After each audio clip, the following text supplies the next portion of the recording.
Hey Justin, how you doing? Hey Glenn, what's up? Oh, it's lovely 6 a.m. time for you guys. It's awesome for me. Um, so start of the year stuff, rethinking what I'm doing. One of my big plans this year is writing a book. What, what's your first thoughts on that No as idea. a theme? I want to run a marathon this year. What are your thoughts on that? Well, as a running coach, I've got lots of thoughts on that. Okay, so for me then, should I run a marathon? It's a thing. Absolutely. I should? Okay, I Yep. broke my leg 10 days ago. Do you think that'll be a problem? Depends when the marathon is. That's in 2 months from now. Oh, I've got an anti-gravity treadmill. I reckon I could train you up on that in 2 months with a broken leg. I've done it before. I get your point though. The point Um, is, yeah, any tactic, any strategy, I'll say it again, is down to the person's objectives and available resources. okay, so my objective with it is that um, I've been looking to try and systemize my coaching a bit and figure out why I get results that other people haven't when it's a common thread with my clients. So the book is, I'm looking to do the book as part of a packaging program where you buy the book and then you get a package. And then the long term objective with that is to turn it into a course for PTs. Is this going to be So, for your for local business or is this online? no, this will be more online, but obviously the benefit will come into the local business a little bit too. But yeah, it's more the long term goal is more an online thing with that. Like yeah. So like any tactic, like a marathon or anything, a book does have it has value. It can work. Is it going to work for you though? That's the obvious question here. So the way most people use a book is as like a lead generation tool, or like you said, or a branding tool, Yeah, right? Um, Either way, you need to get the book out there in quite a bit of volume to do that, right? mm, So if you use it as a branding tool, it actually works a lot better because obviously it's like a positioning tool because you can actually, um, I'll probably get around to doing a book at some point, and when I do it, I'm just going to literally take have everything repurposed I've written already and repurpose it into a book. I'm not going to actually spend time like writing anything because that would have really no value to my company. So um, when I do that for positioning terms, the easiest way to do that is simply to get, I will get one copy printed and literally show myself in a photo or a photo or a video with that book, right? yeah, Or maybe I will maybe print out a couple of hundred and send them to influential people, right? That I yeah. might partner with. Or if it was like for a marketing campaign, I helped like a real estate person do this because she wanted to get positioned as the go-to person for high ticket, the real estate version of high ticket, which is selling luxury homes over 1.5 million in value. And so, we printed off a couple of books and just sent them to that specific residential area in that town, so she had all the addresses. These are the high price buyers, and then just boom, dominate that small, tiny market with a few hundred copies of the book. And Mm. she is literally the person that wrote the book on selling high priced homes. So, and of course, that came as part of a direct response campaign with a sales letter and things like that included. And the book was given as a gift. So, either you're going to be giving the book away, first of all, so that you have to incur the publishing costs of that. Or if you do to use it as a lead generation thing, you've got to think of the costs of that as a lead generation strategy compared to something else. Now, if you're looking at minimum $2 to print a book, minimum $2, then you're looking at postage and packaging costs to someone that orders it. That could be another $2. That's $4 to get the book into someone's hands, right? Mm. Inside the book, you're going to have, links and call to actions and things like that. Maybe a little sales letter in the book. But then you've got the uphill battle of someone actually reading the book and actually getting to that point. So to generate leads from a book like that, you're going to need to shift thousands and thousands of copies for it to do anything. Right? Compare that to say, so one of my clients actually runs one of the biggest companies in the world that teach you how to do this, how to publish a book. They publish a book for you, and it's a $25,000 program to write your book, publish it, show you how to market it. And he's given me access to the program.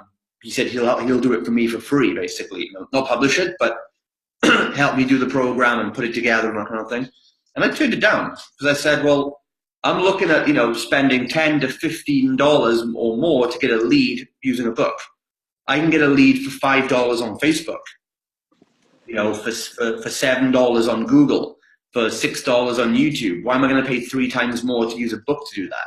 Doesn't match my resources or my goals for the number of clients I want. So for me, for a book as a lead generator tool, for most people in this kind of position, including my own position, I don't think it's viable. Unless you've got some you don't mind spending money on it, like that's fine. But that's more of a branding campaign, really. If you're happy to spend a ton of money on it and not see a direct financial return, but you never know, right? Because it could literally transform your life because of one opportunity you get from the book. So, but that's branding. That's not direct response. On the other hand, what I've been looking into when I do publish my book, I will be going down a very different route to most people. I'm talking to one of my good friends who published a New York Times best-selling book. And he wouldn't do it any other way. He said, you publish a New York Times bestseller, that has the opportunity to literally change your life. That's got him featured everywhere, TV shows, news channels, because anyone, publishing a book is not a big deal anymore. You have to realize that. It is not the credibility thing of a book anymore, really, because everyone's got one. It's so easy now. But a New York Times best-selling book, that's still very exclusive because there's so many hoops you have to jump through to get that. It's not as simple. Anyone can be an Amazon bestseller because it's like a little a gameable system. But a New York Times bestseller, it's a very different story. You have to sell, X number of copies every week. You have to, the book has to be picked up by 5 or 6 major publishers specifically. But if you can do that stuff, then that book can literally change things for you. But you're probably looking at $50,000 to $100,000 to get started with that kind of thing. So again, I don't think for most people, basically, if a book was a great idea for you, like I would usually be excited about telling one of my clients that. They've usually, they've got like my friend Dan Meredith is a good example of this. A book works for him. I don't know if you know Dan Meredith, but he was out in Cyprus this week. I caught up with him, and a book works for him because he's already got £50,000-60,000 a month recurring revenue and more coming in just from one product. He's got tons of coaching clients. He's got this big following online. He's got tons of money to put into a book campaign like that to broaden his brand inside the UK. So for most people, if you're looking at like getting X number of leads and you want to get them in the most cost-effective way, a book will never be that for you at this point. If you can order the books in volume and you're getting them out to an existing audience that already know you, like when you have maybe you have 50, or like let's say a few dozen thousand people that are following you but are unconverted, like an unconverted list. And if you look at the big guys, maybe look at like the Frank Kern and the guys that have these kind of publish a book type funnels. Have you seen those? I have, yeah. And they give the book away for free. I don't know much about them, but yeah, I've seen what you mean. Yeah, and I know these guys. I know exactly why and how they do things. And the book is just to get the email address. They give the book away, so you pay the postage and packaging, which just breaks even. But then they've got a lead. they've got an email list lead, and you go immediately into an upsell, you go into a webinar funnel, and that's where they sell you high ticket programs. So I've talked with a strategist about this who's run some of those big campaigns for them. And, they said, you're going to need to sell, a few thousand books at least to start breaking even on a funnel like that. Mm. And you're going to pay for the cost of publishing those books before they've even gone out there. So by all means, make a book, like most people do, they make a book and they don't sell any. They just want the title of having written a book, which maybe works for them, maybe doesn't, I don't know. But overall, a book is best as a leverageable tool when your business is ready to be leveraged to that point. But it's not gonna, unless like a New York Times bestseller, it's not gonna make you famous overnight. It's not gonna generate fast leads. It's not gonna generate cheap leads. So you're just gonna make sure you have really good reasons and the numbers back it up for doing it. Otherwise, it's just an ego boost. Well, I guess the reason was it seemed like partly a progression. I did a couple of TV gigs and did the Men's Health mags and a few kind of talks and consulting work, and then it seemed a natural progression, and then it all just dropped off, and just didn't get time, and kind of toying with that idea again of maybe that was where that kind of way to cash in on that credibility was, to go in that avenue of having this thing that I could give people and package with other parts of my programs, etc. But the only way to cash in on credibility is always turning those viewers into a list and then put them in your funnel. That's what it's all done for, So I would say I still believe the fastest and still most cost-effective way to grow authority is speaking. That's 10 times more powerful than a book, because again, anyone can write a book. Anyone can pay to have someone write a book. Anyone can write a book and not even sell any copies, but speaking on stage is still what frightens 99% of people, because you've got to know your shit on stage. And so if someone wants to, a coach consultant wants to learn credibility, we usually use, either going direct to the media. I put clients straight onto mainstream news. My gyms have been featured on the cover of Forbes in Europe. I've never written a book, but public speaking is probably the more fast way, because you can still spend, it depends where you are on what kind of size you do, but you can maybe spend, $5 to $10 to put a speaking attendee in front of you. And that's a much more qualified lead, because they're going to consume that content, that 2 hours of content, than if you pay the same to get a book in someone's hands and they're not going to read past the first chapter. Because no one's going to read that book anyway. That's the truth of books. No one actually reads them. Very few will actually do that unless you're doing big numbers. So there's no linear strategy. There's no progressions to credibility.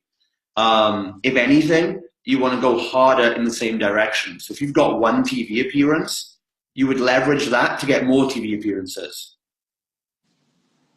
I have no idea how to do that. All those things came about so sporadically that I have no idea how they happened to replicate it. How did you get the first TV appearance? Just they've all just been people calling me, hearing about me from someone else, saying, "Will you do this show, or will you consult with these people?" Or well, we've got the whole media module is in the program for you. You can check that out at any time. But what we put in Forbes, Cosmopolitan, Men's Health, is simply recognize that these people are looking for content. So we send them content every month that is going to be publish worthy, and you can build relationships with the journalists and be sending. They just want content, right? If the journalist is your avatar, all they want is a good story to get published, because they're not subject matter experts. They just need good stories that are going to have good information and get people entertained, good awareness-based content, and that makes them look good to their bosses. So when you strike up conversations, it's all in the media module as well. So I have looked at it. Do you think there's conversion rate on that though? Because I've done most of the major fitness magazines, which are awesome for bragging rights, but I didn't really find that I got anything in terms of clientele from it, because I think given most of them are print mags, I think there's quite a barrier to entry to go from a magazine to then finding where I am online and going through that process. That's what it is. It is a branding strategy, not a direct lead generation strategy much. So for direct, if leads are what you need, if the objective here is getting leads, then you have to be clear on that. If you want to get leads, yes, you want paid advertising. Facebook, Google. Okay. That is the fastest and best and cheapest way in the universe of doing it. And there's no way to run around that. You want to be on Facebook, Google, YouTube, maybe. There's nothing special. The people that are killing it with Facebook ads, there's nothing special they're doing apart from they just keep trying and figure out, and they find out what works eventually because they don't give up and they spend a lot of money on it. They don't just good point. Walk it through days. So that makes sense. Yeah, you're right. It's almost like my head's still in that space where I was a year ago, thinking, what can I do next to get my head in front of people and name like these bragging rights? But I think I've done enough in that regard. Probably just need to turn that into something else now, and that's where the book idea came from. But maybe it's not the best thing to do. No, they're all shiny tactics. They all can have a place at some point later on, but you have to know what your objective is. Now, if you really desperately need leads right now, then just go out and buy some leads. Don't mess around with books and TV shows and stuff like that. That's the long, hard, slogging way to do it, But once you've got an abundance of leads, once there's plenty of cash flow in the company, once you're scaling up, then those things can really boost things along a bit faster.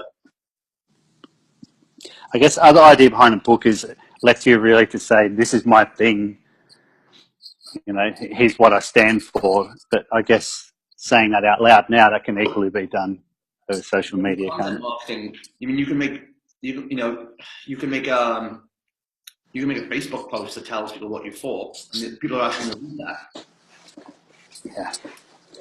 Yeah. You see what you're about in one post. How are you going to say it in a book? That's what you got to remember. People aren't going to have to read. Don't make someone have to read an entire book to get to your offer, because you don't need to. So in terms of, because the long-term goal is to then go towards putting that system into a course for PTs.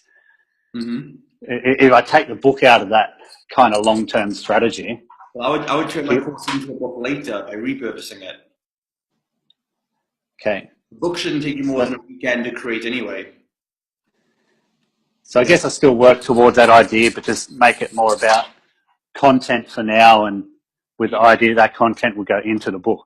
That's why I'm not fussed over a book, so I can publish it like on Friday if I wanted to. Okay, I like it. Yeah, it makes sense. I would just take I'm just going to take my course. I've already had them transcribed. Then I just send that to an editor, and she makes a book out of it. Right, but I can make an online course in 7 days. It's much easier to do it that way, and then have that repurposed into a book later, when you've got people to actually sell it to. But all the people like Tony Robbins and people like that look like they're famous because they had books. The books were the last things they ever brought out. First, they coached people one-on-one. Then they started moving to groups. Then they started doing seminars. And, as the groups got bigger and bigger and bigger.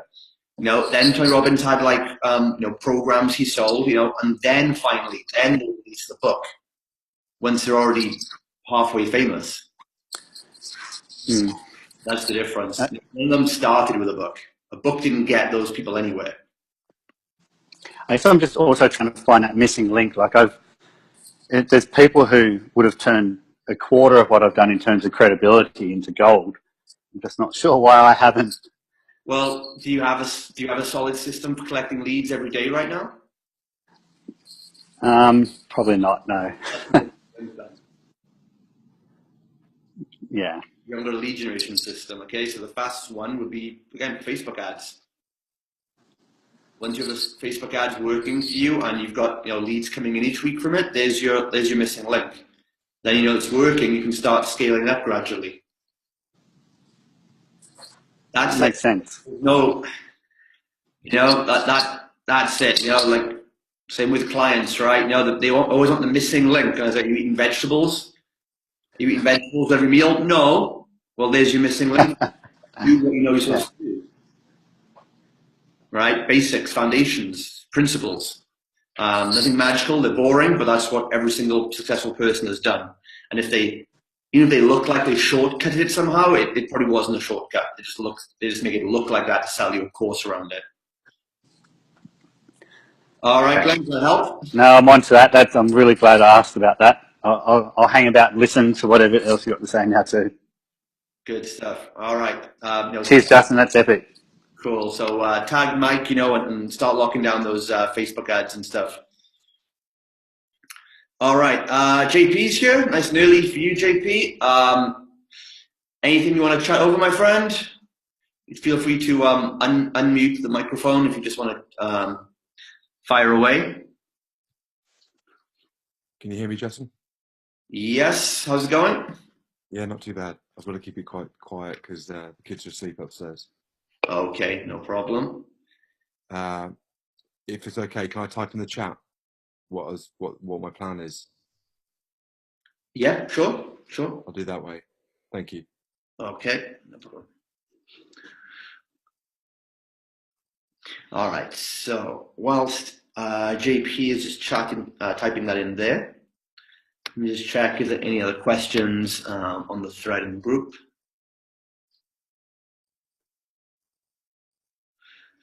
And just remember, guys, by the way, on tonight's call, doing another mastermind session tonight, if you can make it, we're going to be covering Instagram marketing.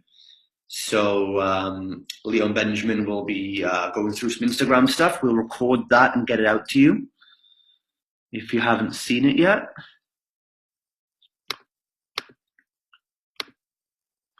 So I'm just going to look through the thread here that I posted about what's the one thing I can help you guys with this year.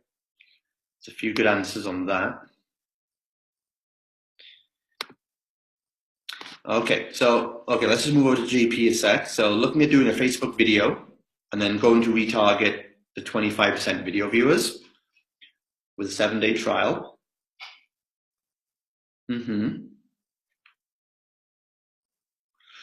So first thing I'd say, so I know JP, me and you have talked about this on the initial call a little while back. The first thing is when you're, and Mike Yander has also advised me on this, when you're in a local area, it's good to just start a test without those initial video views. So I'd make the video anyway, because as we talked about, for your organic strategy, you want to be making videos and building an audience. What Mike has told me though is try out a campaign and see what your cost per lead is without the video retargeting first as well. So it's good to just test out an ad to the cold market for the 7-day trial, if that's the lead magnet, and see what the costs are. And let the video views build up anyway. And then once you have enough, because you need a significant amount of video viewers to retarget effectively. So as that video is building up, don't wait until that video is finally populated with viewers. Just get started advertising your main lead magnet, and then once the audience is big enough at some point, then you can test out the retargeting and see how that compares to just going direct. So are you doing that at the moment? Do you have enough 25% viewers to retarget yet? Okay, so you're on a free transformation call. So yeah, I'm not a big fan of these transformation call sessions because it's a rubbish lead magnet. Like one session, it doesn't give anybody a real result. So we don't do that in my gyms. It's either it's what we offer people is like a short-term program. So even a 7-day trial, we don't call it a trial. We'll call it a 7-day kickstart program, or a 7-day detox, or 7-day fat furnace, or whatever. We put an actual make it a more valuable sounding offer, so it People can actually have like a standalone 7 or 14 or 21-day package that they feel is a tangible program that they're then getting for free. The consultation call is simply the next step in the process. So what we're selling is you can get this 14-day program, this 21-day program, this 6-week challenge, whatever we do. And basically the next step is to book a quick call with us to redeem this, just to ask a couple of questions, make sure that you're fit and healthy, you're qualified to do this, and then we'll enroll you from there. So yeah, you want to test out your advert going directly to your lead magnet and see what the leads cost for that. As your video views grow, and then later when you do have a significant amount of 25% viewers, or you can even try 10-second viewers if you want that. 10-second viewers might work too. It's all about testing at the end of the day. If you're doing it yourself, you don't have an ads manager, then it's just about really testing it. Test out what the ad might work, how the ad might work to people that have watched 10 seconds of your video, to people that watch 25 seconds of the video. You might see there's no difference. You might see there's a massive difference. And then test it against obviously not doing retargeting at all, just direct to the audience. For a lot of local gyms, we've just found in most areas that going direct, if the offer is good, it's all about the offer at the end of the day. It's not the Facebook ad, it's the offer and how you're presenting it, right? So again, transformation call, like I see a lot of people doing that kind of thing, but I think it's a very poor funnel. I think it doesn't give any value. People know that it's just a sales call. It doesn't actually get anyone excited. Would you be excited about like a transformation call, really? You've got to think, really think about your audience and think, would they actually be excited by that? So as to the amount of 10 seconds or 25% views you need to retarget, and of course there's no specific number, but you'll find the smaller the number is, the more expensive the retargeting was going to become, because the smaller and more narrow the audience, if you've got 200 people that have watched 25%, and now you're setting up an advert that targets these 200 people only, Facebook are going to charge you a bomb for that, because that's a micro super targeted audience of 200 people. So the bigger it gets, generally the costs are going to come down more. So again, I have no real answer for the number, but the more it goes up, but that's why you have to test it. I would say a minimum of a couple of thousand. So I mean, maybe 2,000-3,000 maybe people. But again, that only depends again relative to your goals, how many leads you want, and what your budget, what your resources are, how much you're willing to spend on a lead. So you want to make sure as well that you actually know, because when you say here that it's expensive to get a lead, what does expensive mean to you? What can you actually, what is your budget to spend on one lead?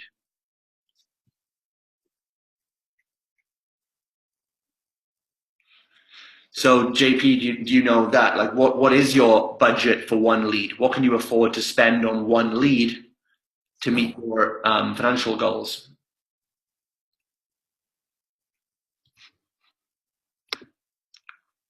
So if you know that, that's going to really help you out there. So, if you look at what your marketing budget is, you also know how many leads you need to get each month to meet your revenue goals. Basically that tells you, right? So now here's a great point you made here, JP. Now JP said in the comments, last year we had 60 pence a lead, but they weren't good leads. Well, the thing is, a year ago is a long time in Facebook land. What worked a year ago, what worked 6 months ago won't work the same now, because Facebook ad costs are going through the roof. As I've talked about many times, I'm not like making this up. Facebook ads are probably going to go up by 10x this year. You're going to pay 10 times more what you paid a year ago. So if it was 60p a lead last year, expect to pay £6 this year. Is that about what you're finding? About £5-6 a lead? Is it that much, or is it maybe a bit lower?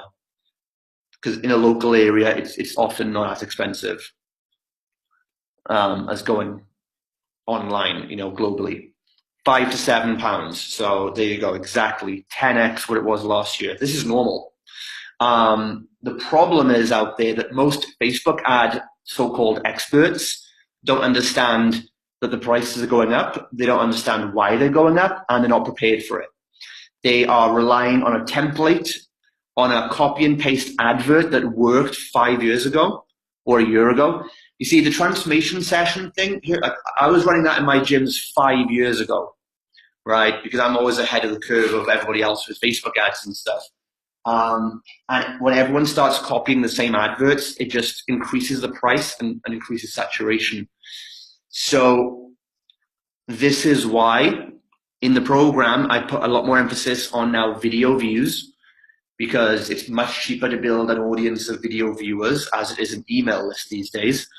I wouldn't be trying to aggressively sell off your email list as much, because the cost of now building an email list only to make back-end sales and rely on email marketing for your sales is going to go through the roof. So yeah, you've got the right idea, focusing on the videos, building that audience.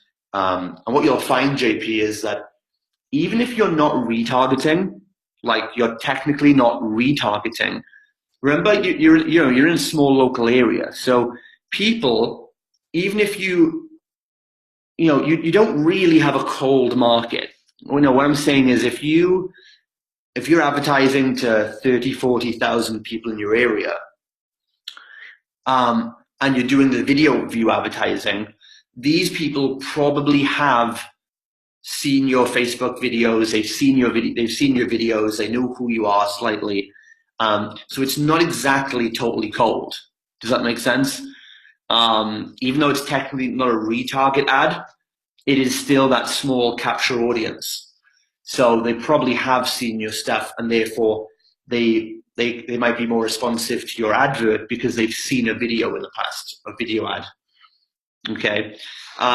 So as Naomi says here, I am doing back-end sales to my email list, but I'm not relying on it. Please understand, guys, don't take what I say and run the other way with it. I said I don't rely on that. Of course I do it, but but I don't rely on that. If I relied on all my sales come from email, I'd be broke right now, right? In fact, all I do with my email list is primarily there for me to insert it back into Facebook and advertise again to my email list people on Facebook, because that's where sales come from mostly. From ads into the funnel, groups, things like that. This is what you gotta understand, guys. Like, your sales are gonna come from you continually advertising to the audience you've built, right? If someone's on my email list, I don't stop paying for advertising to that person, right? They're still going to see my adverts in their newsfeed, but they're going to be different adverts. They're going to be information-based adverts because they're in my information phase, right? So, cool. So back to JP. So, yeah, expect Facebook ads are going to go up, but this is why you have to track the financials, and you have to know what can you afford to spend to generate a lead. If you don't know, then you're not going to get results, because it's like your client saying,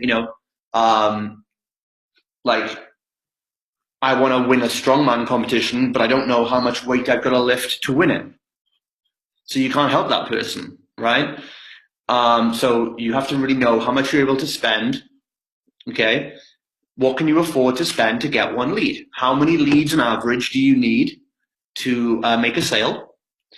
And what are the margins of working with your customers? You've got to start from the back. You've got to start from the end of things. You can't start with, I'm putting some money on Facebook, let's see if it works, right? So I would look at it, for me in my business, because of my financials, as an example, I'm happy to spend £100 to acquire a customer, right?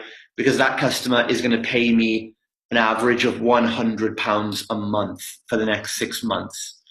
So I'm happy to break even in month 1 on that customer and make my profit from month 2. Okay, because I know if I spend £100, they're going to spend £600 average with me in the long term. So I'll take off 100 for marketing costs and I get £500 net from that customer. So I'm happy to spend £100. I don't spend 100, doesn't come to that, but I'm happy to. That is my budget for a sale. We then track, okay, when we run our 6-week challenge or whatever it might be, or consults, you know, let's say we convert 50% of the leads we get. So basically, you know, for £100, if I'm converting 50% of the, let's say I'm converting 10% of the leads, as an example. If I'm converting 1 out of 10 leads into a customer, then with my £100 budget per sale, that means I can afford up to £10 per lead. Okay, guys, so that works, £10 per lead when I do that. Okay, so that's how it's going to work. Okay, when I know I can spend £10 a lead, then to me, £6 a lead isn't expensive. For me, £11 a lead is expensive, but £6 I could deal with in my example. So you need to figure out, JP, like that. What is that kind of amount? This is just your basic budgeting and financials. So figure that out, and then that gives you a lot more clarity. Your Facebook ads probably will work if you're just not afraid to spend money on them. But we get afraid to spend money because we don't know what the numbers are. We don't know what we should be spending, and we don't know what we should be earning. But that's not a Facebook problem. That's a financials budgeting problem, right? It's an operations problem. Nothing to do with Facebook. They're just doing what you tell them to do. All right, guys. So we'll wrap it up there and keep it nice and short at 45 minutes today. Jump on the call later on tonight. We've got Leon going through Instagram. If you have any follow-up questions, then guys, just drop them in the Facebook thread, and I'll get to those then as fast as I can.